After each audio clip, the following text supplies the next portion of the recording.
Hello and welcome friends. Abhishek Bachchan पिछले कुछ दिनों से काफी चर्चा में है। उनके पिता अमिताभ बच्चन उनकी तारीफ करते हुए नजर आ रहे हैं। हाल ही में उन्होंने एक इंटरव्यू में कहा कि मेरे पिता आज मेरी तारीफ कर रहे हैं, लेकिन जब मैं छोटा था, यंग था, तब उन्होंने कभी भी ऐसा नहीं किया। अभिषेक ने 2004 में घटी एक घटना के बारे में बात की। अभिषेक बच्चन ने कहा कि सिंगापुर में संपन्न हुए आईफा अवार्ड्स में युवा का प्रीमियर रिलीज हुआ था। तब मुझे लगा कि मैं अच्छी एक्टिंग कर सकता हूँ, लोग यह देख सकते हैं। स्क्रीनिंग के बाद शम्मी कपूर जी ने मेरी तारीफ की थी। माँ की आंखों में आंसू थे, लेकिन मेरे पिता ने कुछ भी नहीं कहा।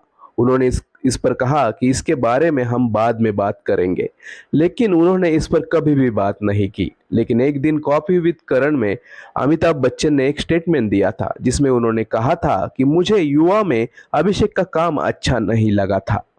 एक और किस्सा सुनाते हुए अभिषेक ने कहा कि हम सरकार में एक साथ काम करने वाले थे।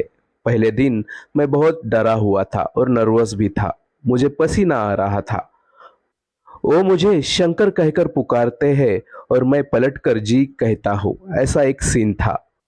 वह सीन खत्म होने के बाद मुझे डैड के साथ घर नहीं जाना था, लेकिन उन्होंने फोर्स किया कि हम एक ही गाड़ी में घर जाएंगे। घर तक के सफर में हम दोनों ने एक दूसरे से कुछ भी नहीं कहा, लेकिन जब घर के पास गाड़ी पहुंची और जब स्टाफ गाड़ी से उतर कर चला गया, तब हम दोनों ही गाड़ी में थे। उसके बाद वो मेरी तरफ घूमे और उन्होंने कहा कि इतने साल मेहनत करके तुम्हें पढ़ाया, तुम्हें एक डायलॉग बोलना नहीं आता। उसके बाद उन्होंने निराशा में अपनी गर्दन हिलाई। वो जिस तरह मेरी तरफ देख रहे थे, उसे देखकर लग रहा था कि कोई तो मेरा खून कर रहा है।